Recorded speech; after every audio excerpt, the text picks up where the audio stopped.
I wanted to talk about my art practice a bit and specifically how science informs my work.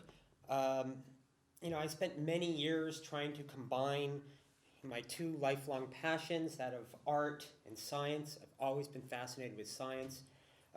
Even in undergrad, I tried to I built a Tesla coil. I've tried to pass it off as sculpture. It didn't quite work, but you know.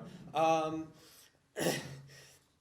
in my early art practice, I was experimenting with a lot of different mediums. It was more like, how do you put it, collecting hobbies. Um, so one of these hobbies I came across was knitting, and I was fascinated with it, and I was experimenting with various different ways of doing it, and started making my own yarn, learning how to make my own yarn, and I was stretching out a piece of knitting, holding it over my studio wall, and on the wall I had this 200-year-old abacus. And I started thinking about the two as technologies. They're both very old technologies. And so I framed one of them and made it a diptych called Abacus. And this yarn has some holographic polymers built into it, spun into it. I was, again, just experimenting at play. So a lot of what I think a lot of artists do is a form of research as well. I was thinking a lot about how new technologies aren't necessarily the best technologies. I was also thinking a lot about, at the time, John Ruskin's whole notion, ilth versus wealth. I don't know if you're familiar with that, but technology generates wealth. There's a certain amount of wealth that certain technologies give, but a lot of people don't think about the ilth or the negative aspects of any given new technology. And so I was thinking a lot about this, in late capitalism with the planned obsolescence. And this whole ethos led me to try to find the superior technologies just to fill my life with these superior technologies, as well as, it led me to want to switch to using a straight razor, the Sweeney Todd kind. I mean, one razor, I can pass it down to my grandchildren. I'm not adding anything to landfills. And really, a straight razor is a superior technology. Closer shave, it's amazing. So these are kind of things I was, I have the rest of my life. I know, it's still from like the trying to being sold, I have to buy a new set of razor heads for my, I just know I want the superior technology. So this was a lot of stuff that was going on. And I believe that art generates new knowledge in itself as also a form of technology. But And to get this knowledge, I find that artists often have to dive very deep into areas of knowledge that to realize a work, like learning how to cast porcelain. So I decided, I really wanted to get to the bottom and learn as much as I can about textiles, specifically knitting and yarn, and how it's made. And so down the rabbit hole of textiles I went, sourcing my materials. It's in a way it's funny because I think any very successful technology becomes ubiquitous. It disappears and is woven into the fabric of life. And you think of that term. From these guys, I can talk a lot about them, but really, learning all about the processing of wool, different species of wool, and also got me thinking about monoculture, how most sheep these days, it's all merino, almost all over. And, what about all these other versions, all these other kinds of sheep? This right here is a Cheviot.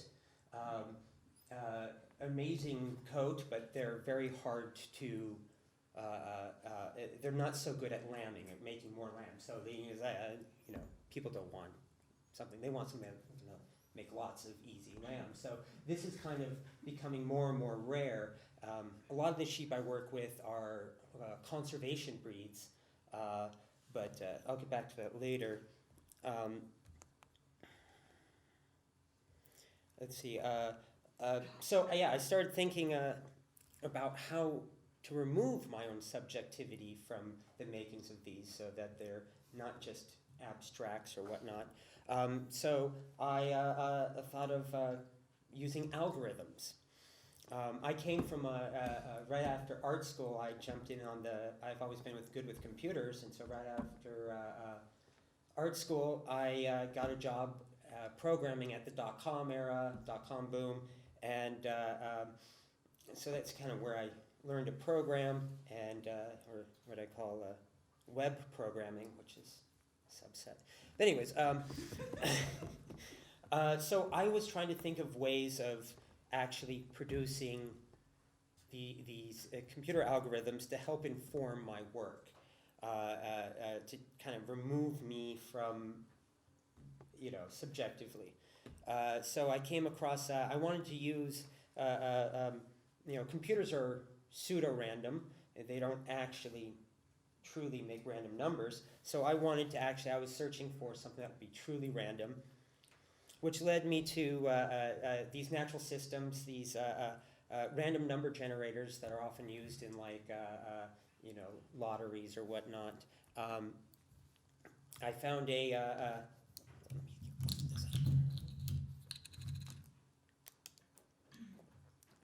there's a company that makes these, they're basically photon generators for producing, the USB photon generators, and they actually make true random numbers.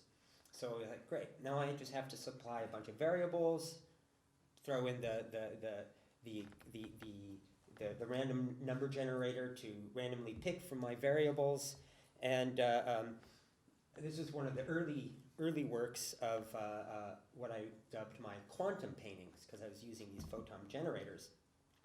This is called polytope soap, and this is, I think like a real breakthrough, being able to actually have the computer, or working with the computer. I'm not necessarily having the computer do it, but it's, one person likened it to, a Fluxus score. So it's kind of, I'm struggling with the instructions that the computer is telling me, and trying to, sometimes it works, sometimes it doesn't, and so that's, so I started working with these algorithms, and it's more like a John Cage score, or it's like, I don't really want to do that. But here's another piece. It's kind of the last in what I call the quantum paintings, quote unquote. I was kind of not so happy. I was uncomfortable with the term paintings. I was struggling with it for a while.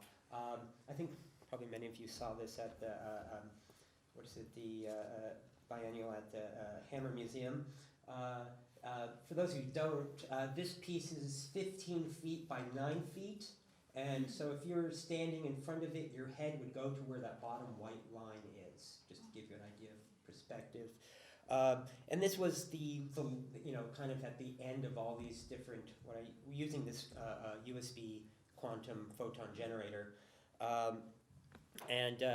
Some of the people, just getting a lot of the feedback from people. Some people were seeing them as drawings, where there was like a single line that went across back and forth, rastered, like a rastered image like that of television.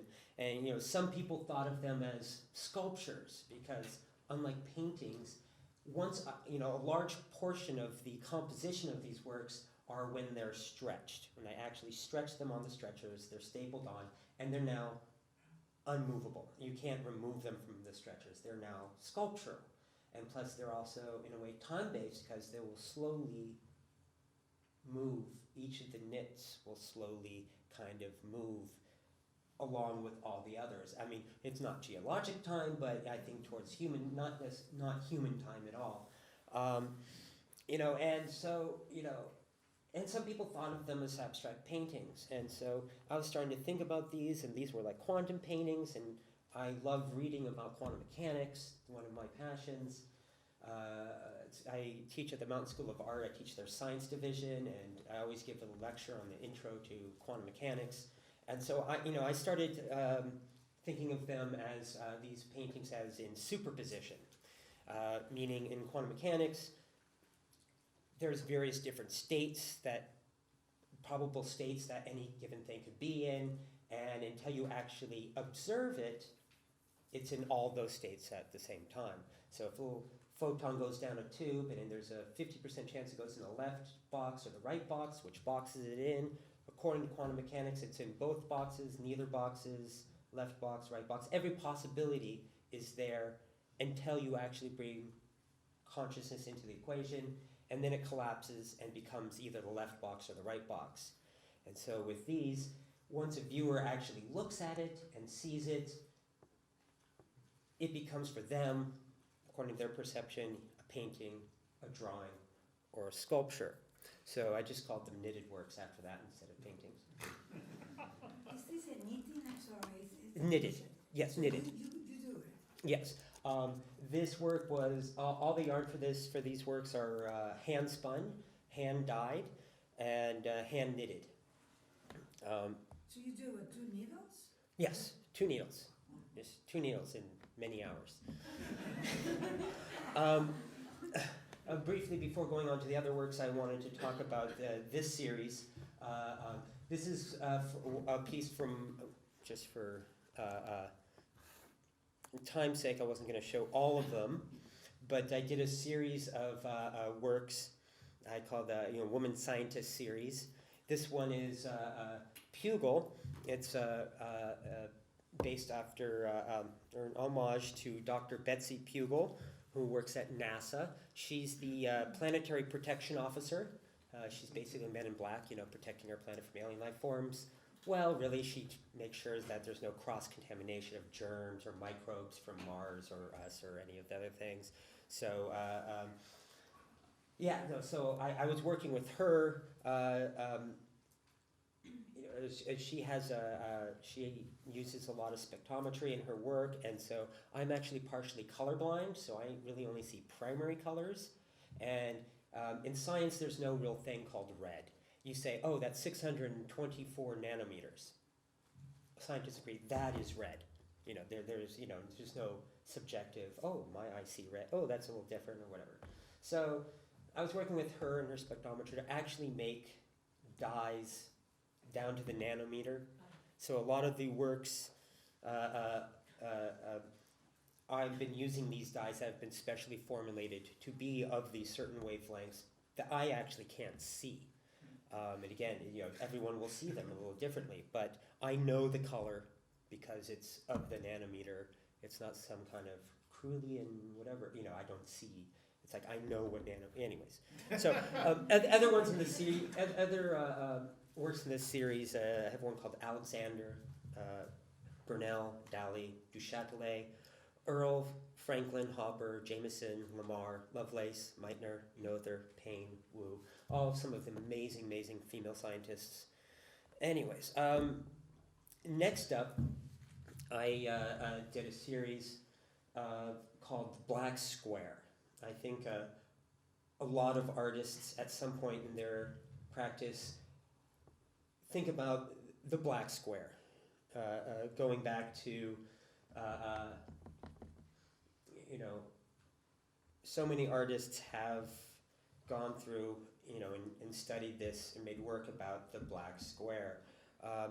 So I decided to do a show based on very famous black squares, and I called it the Black Square series, where I actually took these famous black paintings or black works and sampled the darkest region in Photoshop to actually get the CMYK value of that particular area, and hence the show was called K2 or Black Square. K being black and CMYK. And so this one is was based upon a work by Joseph Albers, hence the K2JA, and it was the fourth in the series for the show.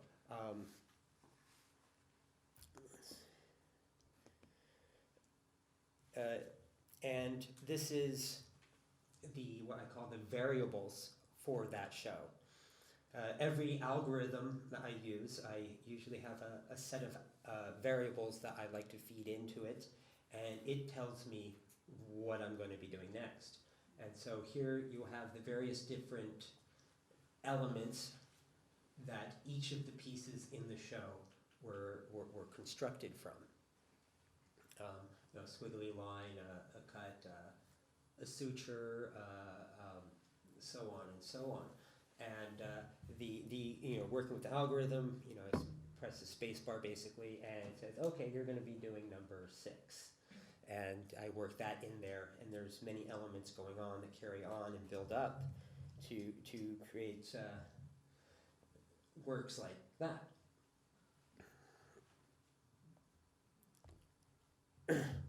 And then the next series, which was for a show at my former New York gallery, CRG, who's since closed. And this is the show I was actually used my DNA as my data set. And the RFLP stands for the restriction fragment length polymorphism. It's basically the parts of the DNA that basically say who you are. We all share 99.999% DNA that are similar, that makes us Homo sapiens. And it's that tiny percentage that actually says what color your hair is, where your eyes are, all the things that actually make you you. And those are called the restriction fragment length polymorphism. And so I basically sign up for one of those services, 23andMe, and it gives you, you can go to the website and say, oh, you're 26% this, 5% that, or whatever. But I wasn't so interested in that so much, so I dug deeper, and there's a little submenu of a submenu where you can actually download the text file of your RFLP. And this text file, they're the ones, with all the locations on each of your 23 chromosomes that make you who you are. This entire text file, and I'm sure a lot of you dealt with the text file. You can have War and Peace in like 120K or something.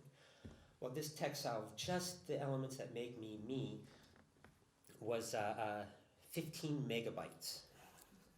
So yes, it takes a while to open a 15 megabyte text file. So, but this work I found a lot of people really resonated with a lot of people, and got a lot of people thinking about their own identity, which I found really fascinating. I called the show Selfportrait.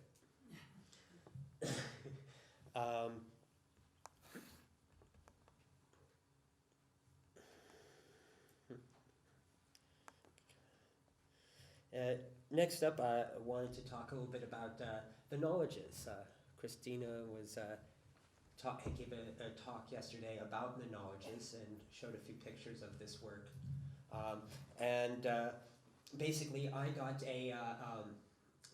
I thought I love Mount Wilson, and the show, for those who weren't there yesterday, the show was a great collection of artists that would respond and make original works based upon the various different areas at Mount Wilson. The telescope they had, the Mount Wilson Observatory's the 100-inch telescope is the second most famous telescope in the world, first being Galileo's telescope.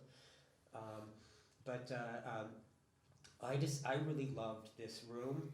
This was the 150-foot solar telescope, and they had diagrams there of all this stuff they were working on with the magnetosphere of the sun, and every day for the last 100 years they were making little drawings of the sunspots, and so I really loved this space.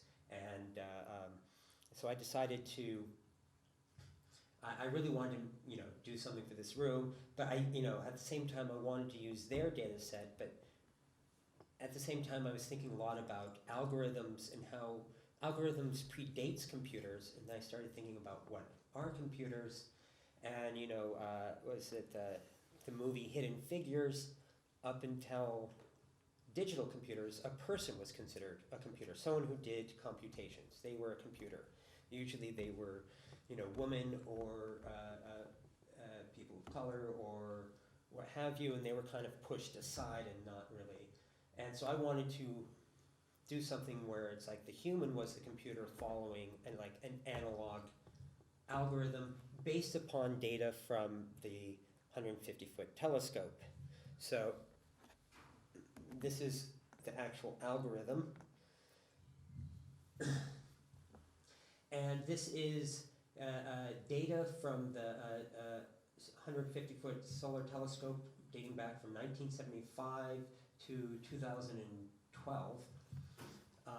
The different colors represented the different changing magnetic areas of the sun, and I had to sample those and make dyes of those colors. And to the actual thing that informs it is I spent I went and hiked Mount Wilson and camped around there, around the basin of that. And this is my the GPS data of that hike and exploration of the mountain itself, overlaid on top of their data. And every different, it basically just drew a line and moved it every year. You just move it along I believe it's every month, and that tells you what direction the work went in, or the various colors and the colors thereof. So here you have, you can kind of see a lot of so these were all knitted, following the actual GPS data that was overlaid on the chart. Okay, yeah. So, yeah, I guess, a lot of my work is, thinking about how this work, it basically shows my fascination and awe of science, and how, and trying to think about how to show that in my work, or how to express that in a way that's not like too over the top, or that just kind of, so you have something else that's, people can enter at on any different level. So yeah, that's about it. I'm in a little early, but any questions?